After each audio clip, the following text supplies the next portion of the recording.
Swayam Prabha. Digital India. Educated India.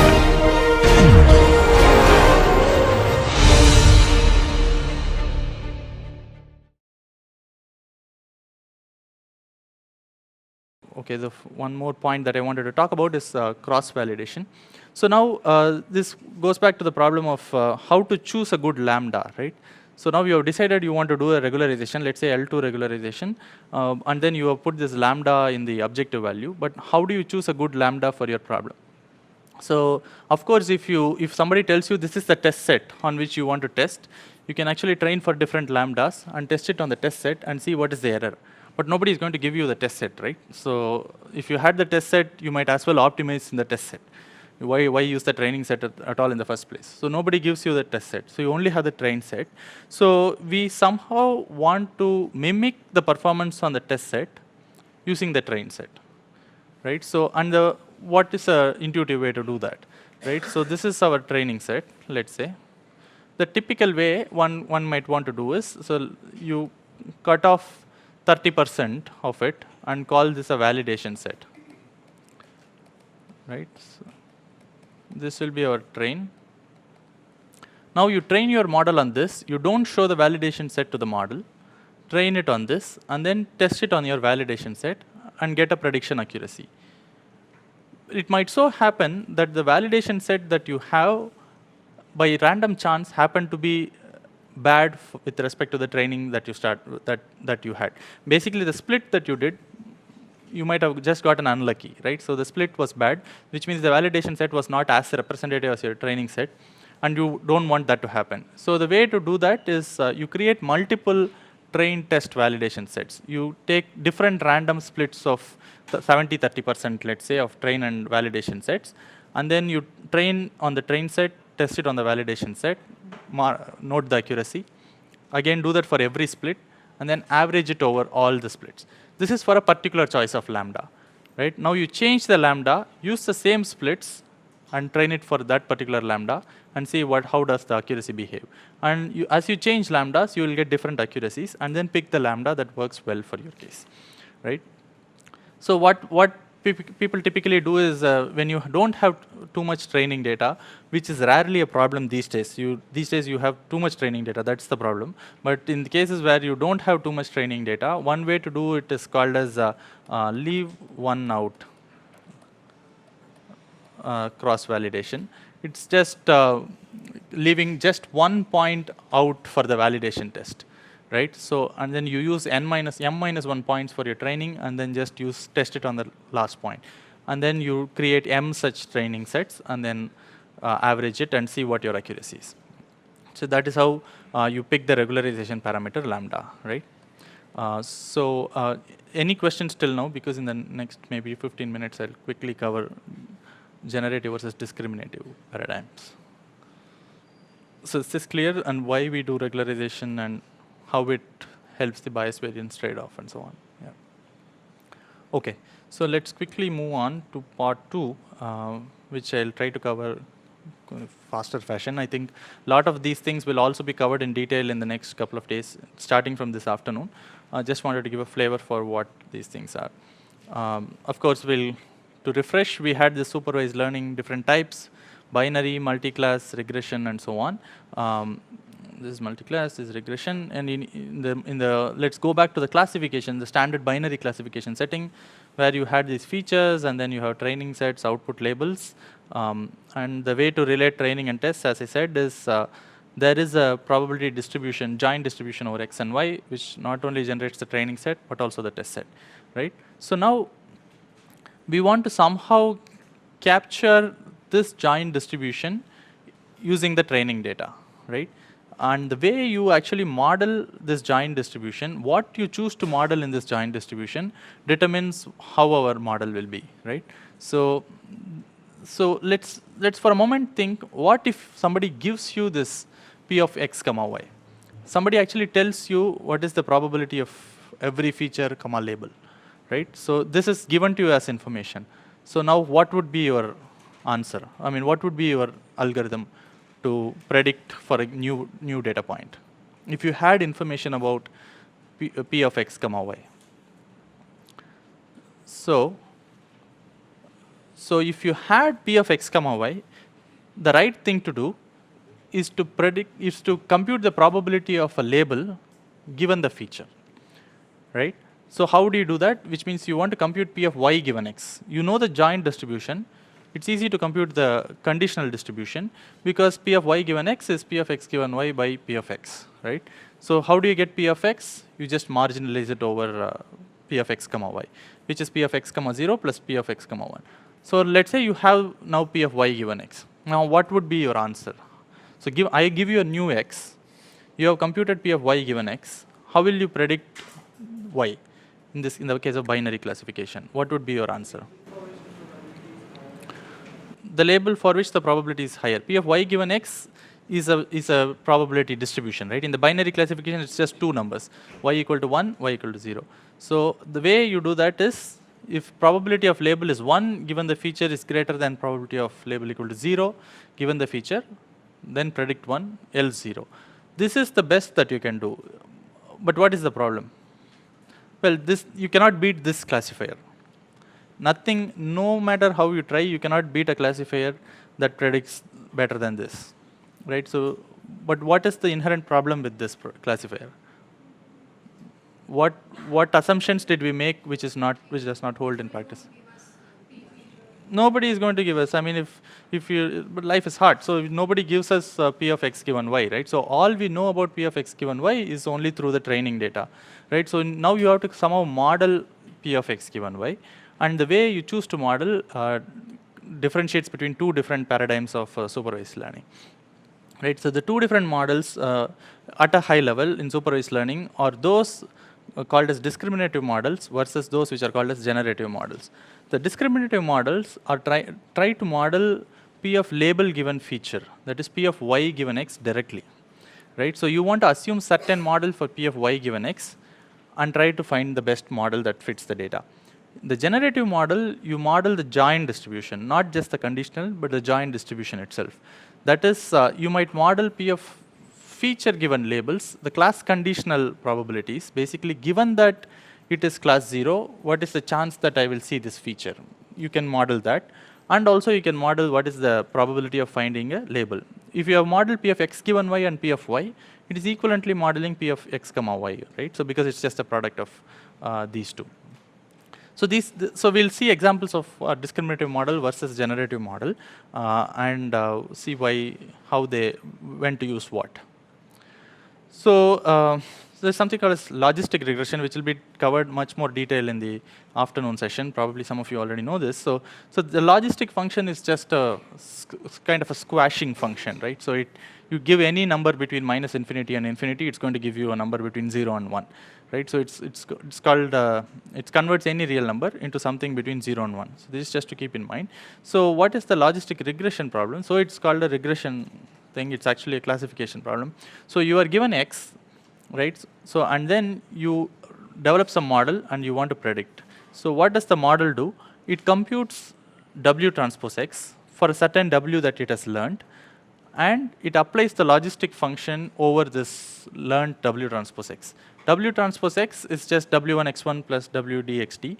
It's just a number. It's just weighting your features using certain weights given by W, and then you apply a logistic function to it. So which means it converts that number to a number between 0 and 1. And now that is your probability of class 1, right? So your prediction will be 1 if that number is greater than 0.5.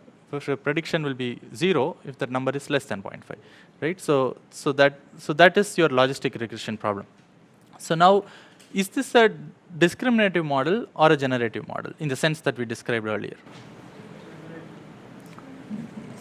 Some say generative, some say discriminative. So let's say those who say discriminative, why is it a discriminative model? So what are we modeling here? So we are saying that logistic of W transpose x gives the probability that y equals 1 for a given x.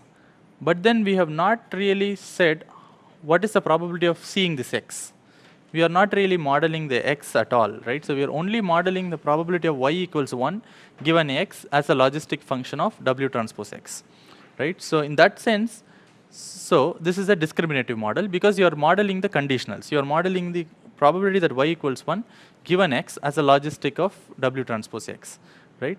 So now how do you find the weights, right? So given that you have fixed this model, so this is the model with which I'm going to work with.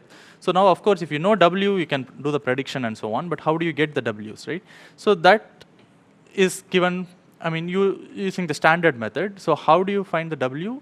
You find the w that best fits the data because you have a probabilistic model now, right? For assumed in the way the data is generated. Now you can maximize the probability of finding the w that fits the data the best, right? So the exact way in which it is done probably will be spoken about in the upcoming session. But I just wanted to give you a heads up as to what you are trying to model here. Right. So here is another thing. So this is what is called a support vector machines. Again, this will be discussed in details in the coming classes. So what it does is, you are given these points and some are blue which are +1s and some are reds which are -1s, and you are trying to learn a classifier which kind of separates the blues from the reds, right? So now what are we modeling here? So is this a discriminative model or a generative model? So why is this a generative model? So what are we trying to find? So we are just trying to find a line which separates the red from the blue. So in other words, so given a new point, given a x, you don't care how this x is generated. Given a new x, you will now say whether this x belongs to the right side of the line or the left side of the line. And based on that, you make your prediction, right? So you're not even modeling the probabilities here. So these are also discriminative models where you model directly the mapping from input features to the labels, not even in a probabilistic fashion. So you're just modeling for a given x, what is the y, right? So the model here is the y is given by this line, which side of the line the x falls on, right? And that's why this is also called as a discriminative model. Yeah.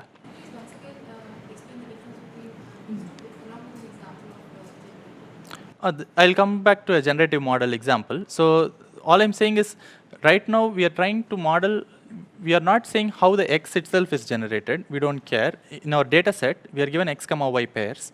We don't care how, we are not trying to model how the x is generated, or we are trying to, the assumption that we are making is on how the y is generated given the x. In the logistic regression case, we are saying, given, if somebody gives me an x, I will say the probability of y equals 1 given this x is logistic of w transpose x. I don't really care how the x is generated. Similarly, in support vector machines, this is also discriminative. I don't care how somebody gives me an x. I'll say the y is 1 if the x falls on right side of the line, otherwise it's left side. So the model is only trying to capture y given x, but not really capturing how the x is generated. But I'll give an example of a model, which is specifically what is called as a Gaussian discriminant analysis, which tries to model both, right? So what it does is, it makes the following assumption as to how the data is generated. Here you flip the way in which the data generative model happens. You first generate a label, right? So you toss a coin with probability phi or phi, right? So and if it falls heads, then you call it label 0, or let's say label 1, and if it falls tails, then you call it label 0. So once that coin is tossed, let's say it fell head, which means the label is 1. Now given that the coin has fallen as heads, now you have a distribution over your x, right? So now your distribution is some normal distribution centered at around mean. So let's say that is, so this would be for your y equals 1 case, and this is for your y equals 0 case. If y is 1, then I will generate an x which is centered at this point with certain variance, right? So that is how my first point in my data set is generated. Now to generate a second point in my data set, again I will toss a coin with some probability phi. If it falls tails in this case, now I will go to this mean and variance, and I will generate a data point. Let's say that's how this data point gets generated. Now I repeat this, and I keep repeating this, right? So now I get 100 different points. This is an assumption as to how the data itself is generated. I'm not saying this is how the data would have been generated. Somebody gives you a data set, but then you are making a modeling assumption that the data set has been generated in this particular fashion, where the y was first decided, and then the x given y's distribution decides which x you got, and then somebody gave you an x comma y, and then they gave you 100 different points. Now, if this was the assumption in which the data was generated, then what are the parameters that best fits this model? That is what you will ask. So you'll ask the reverse question. Now I am given the data set.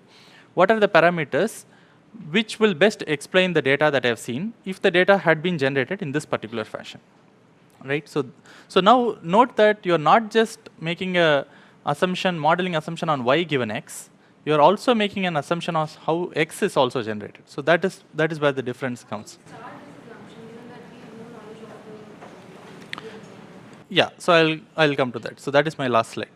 So we'll come to that. So right now, note that this specifies both, right? It specifies both probability of y and probability of x given y, which means you're basically modeling the joint distribution in this case, right? It is a generative model. So again, the problem is to learn the parameters of this model, which will most likely explain the training data. On the other hand, your logistic regression, just to make the difference, is probability of y given x is what you are modeling, which is not a generative model, which is a discriminative model. Now for the $1 million question, so generate or discriminate? So that is the question. The answer is, it depends. So there is no single answer to this question. So the easier way to model would be to just model y given x, because that's all you care about, right? All you care about is whether you're getting the answer, classification answer right or wrong, right? So you don't care how the x, typically you don't really have to care how the x is generated. On the other hand, if you have some reason to believe that the x itself is generated in a particular fashion, right? So if you have some domain knowledge that your data is generated in a particular fashion, then it makes sense to go for a generative model, right? So typically, if your generative model that you assume, if it reflects the truth, then you will get good parameter fits with much lesser samples, right? So you only need a fewer samples to get a good fit.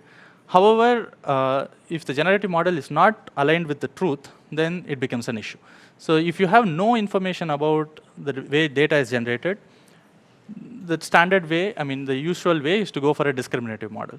But then if you know how the data is generated, then typically people go for a generative model. So for example, the people who make the case for discriminative models say the following. So let's say you're trying to learn, you're trying to distinguish between two different languages, right? So let's say Hindi and English. You don't really have to understand how Hindi words are generated and how English words are generated to just distinguish between whether a sentence is in Hindi or English. The discriminative capacity does not require understanding of how the language itself is generated, right? So if that is the case, you only can use a discriminative model to find out whether a word is in Hindi or English. But then there are cases where you may have much more detail about how the how the problem's data itself comes about, right? So in those cases, it makes much more sense to use a generative model. So as you go along in this course, in the next few lectures and so on, ask the question whether the models that you're trying to learn are generative or discriminative, and see what makes sense. And I think you'll learn a host of methods starting from, I don't know if GDA will be covered, but logistic regressions, SPMs, and other generative models as well later in the course, in the probabilistic graphical models cases. Try to figure out what you're learning is a generative model or a discriminative model. And these are some things to keep in mind.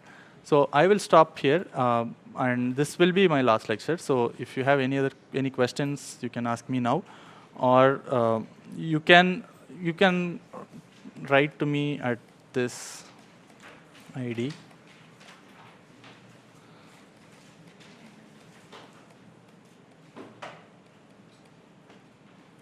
So yeah. So I also want to do a small bit of advertisement. So if people are interested in internships at Convent, you can write to me and we'll see if we can do a fit. So typically 3rd years, 4th years people who are interested in machine learning, you can feel free to write to me. Any questions at this point before I stop? Okay. How does it happen in later types of tables? That is, now we have seen about binary. Hmm. So just in short, like what are the changes that take place when you go to multi-class and Yeah, so you can do a lot of things in multi-class. So multi-class, let's say you have 10 different classes in the handwriting recognition case, right? 0 to 9, right? So people have studied various hosts of methods where you can directly try to model the P of y given x, where you try to get a probability distribution over all classes. All your deep learning algorithms and those kind of things do that. Or you can use your binary classification as a black box, and then you can try to differentiate between pairs of classes, right? So you take your data set, only take the data sets corresponding to digit 1 and digit 2, and then try to learn a classifier. Then digit 3 and digit 4 and so on. And then given a new digit, you send it through all these classifiers, and then use a combination function to come up with an answer. So this is called as a 1 versus 1. So there is a 1 versus rest way to do that, in the sense that you take all your data points, make your the data points corresponding to digit 1 as class 1, and every other data point as class 0. Now it's 1 versus rest, right? So now you have lesser number of classifiers to learn, and some cases this also works. So, and there are multiple other ways to do multi-class. So that's a separate topic in itself, yeah. Okay, thank you very much.